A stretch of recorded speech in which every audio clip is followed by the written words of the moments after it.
A date worth remembering. Margaret stood at her kitchen window watching the autumn leaves drift past.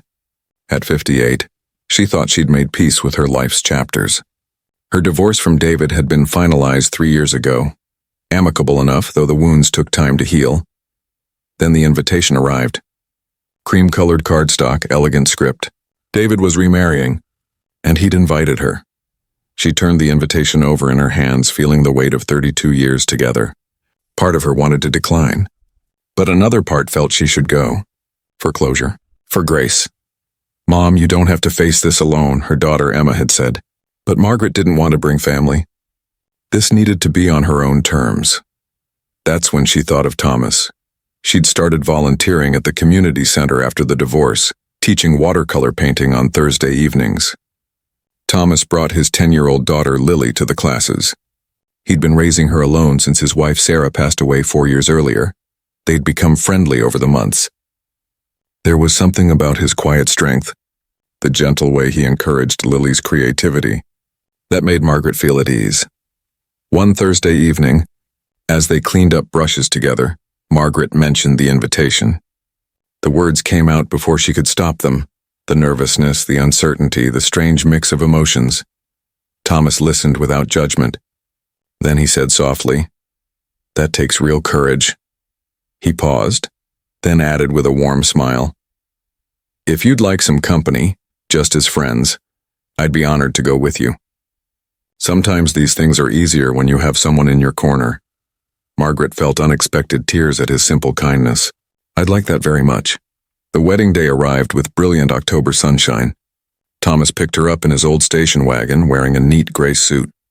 He'd brought her a small corsage, nothing fancy, just white roses from his garden. "You look lovely," he said simply, and Margaret believed him.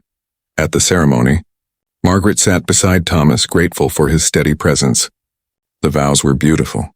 David and his bride Caroline looked genuinely happy, and Margaret found the ache wasn't as sharp as she'd feared. At the reception, Thomas was wonderful company. He knew when to make conversation and when to simply be present. He brought her water, shared gentle observations, and seemed to understand when she needed a quiet moment. During dinner, Caroline approached their table.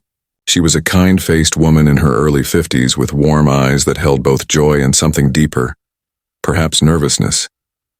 "Margaret," she said gently, "could we talk for a moment? There's something I need to tell you." They stepped aside to a quiet corner. Caroline took Margaret's hand, her eyes already glistening.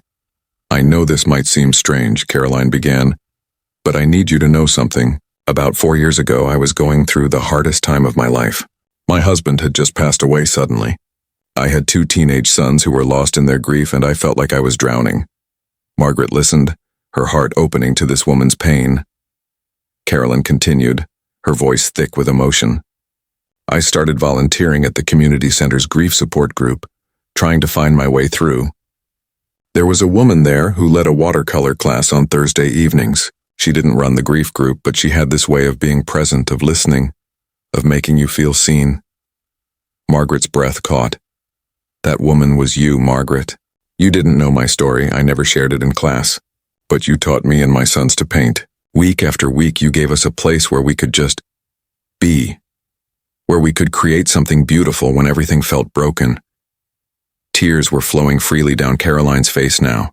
"My youngest son, Michael, he wouldn't speak for months after his father died. But in your class he started painting. And then one day he showed me a picture he'd made. It was of his dad as an angel. That was the day he finally started talking again." Margaret felt her own tears falling, remembering the quiet boy who'd sat in the back, painting in silence, slowly coming back to life. "You saved us," Caroline whispered. "You gave us a way to heal. And 3 years ago, when I finally felt ready to try again, I met David at a hospital volunteer event. We fell in love. But Margaret, I need you to know that I wouldn't have been ready for love again if you hadn't helped me find myself first." Caroline squeezed Margaret's hands. "You gave me back my life. You gave my sons their mother back. And now you've given us this day, this happiness. I've wanted to thank you for so long, but I didn't know how to find you. When David told me about you, about your kindness even through your divorce, I knew you were the same woman who'd saved my family." Margaret couldn't speak.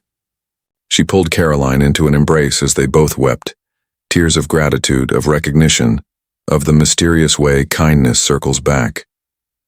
Thomas appeared quietly at Margaret's side, offering his handkerchief.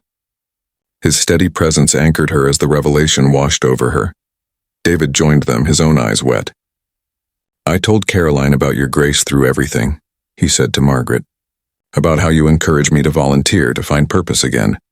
That's how I met her, but neither of us knew about the painting class until yesterday, when Caroline saw your name on the invitation list." On the drive home, Margaret sat quietly, overwhelmed.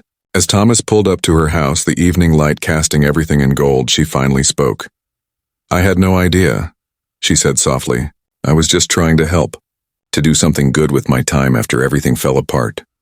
Thomas turned to her, his gentle eyes warm. "That's what real kindness is, Margaret. You don't do it for recognition or reward. You do it because it's who you are. And it ripples outward in ways you never imagine." He hesitated, then continued. "I've watched you these past months with Lily. Your patience, your grace, the way you've helped my daughter find joy again. You've reminded me that there's still beauty ahead even after loss." His voice softened. "Would you like to have dinner with me sometime? Just the two of us." Margaret felt something flutter in her chest. Not the wild passion of youth, but something warmer, steadier. The promise of companionship, understanding, and maybe a new chapter neither of them had expected. "I'd like that very much," she said, her smile genuine and hopeful. As she walked to her door, Margaret turned back. Thomas waited in the driveway, making sure she got inside safely. She waved. He waved back.